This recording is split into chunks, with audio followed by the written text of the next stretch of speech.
ये कहानी युद्ध पूर्व और युद्ध पश्चात काल की मानवीय दुर्दशा के बारे में है। श्रीमती एस जो यहूदी थी, एक अमीर महिला थी, जबकि श्रीमती डॉलिंग एक गैर यहूदी थी।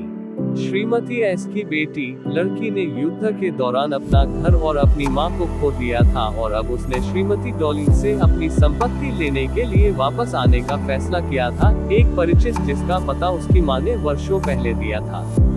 जब वह घर पहुंची तो महिला ने उसके साथ बेरुखी से पेश आया और उसे घर में नहीं आने दिया। उसने किसी भी तरह वापस जाने का फैसला किया और फिर वह अपनी बेटी से मिली जिसने उसे अंदर जाने दिया और अंदर इंतजार करने के लिए कहा।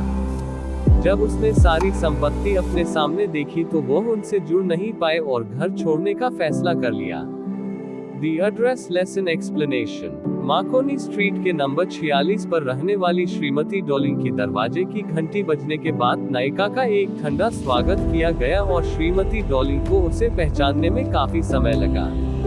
श्रीमती डॉलिंग ने सोचा था कि नायिका के परिवार में सभी लोग मर चुके हैं और पूछा कि क्या उनके साथ कोई और आया है। श्रीमती डॉलिंग ने नायिका को अपने घर के अंदर जाने से मना कर दिया और उसे कुछ समय बाद वापस आने के लिए कहा। नायिका ने अपनी मां के ग्रीन कार्डिगन को पहचान लिया जिसे श्रीमती डॉलिंग ने पहना हुआ था। उसने ट्रेन स्टेशन पर वापस जाने का फैसला किया और अपनी मां के बारे में सोचा और कैसे उसने श्रीमती डॉलिंग के बारे में बताया जो उनकी एक परिचित थी। युद्ध के दौरान श्रीमती डॉलिंग उनके घर जाती थी और उनकी संपत्ति अपने साथ ले जाती थी क्योंकि वह नहीं चाहती थी कि अगर वे कभी भी जगह छोड़ दे तो वे खो जाएं।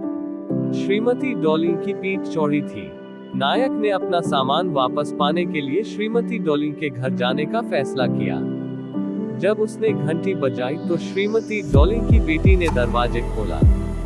उसने उसे अंदर आने दिया और उसे लिविंग रूम में रुकने के लिए कहा।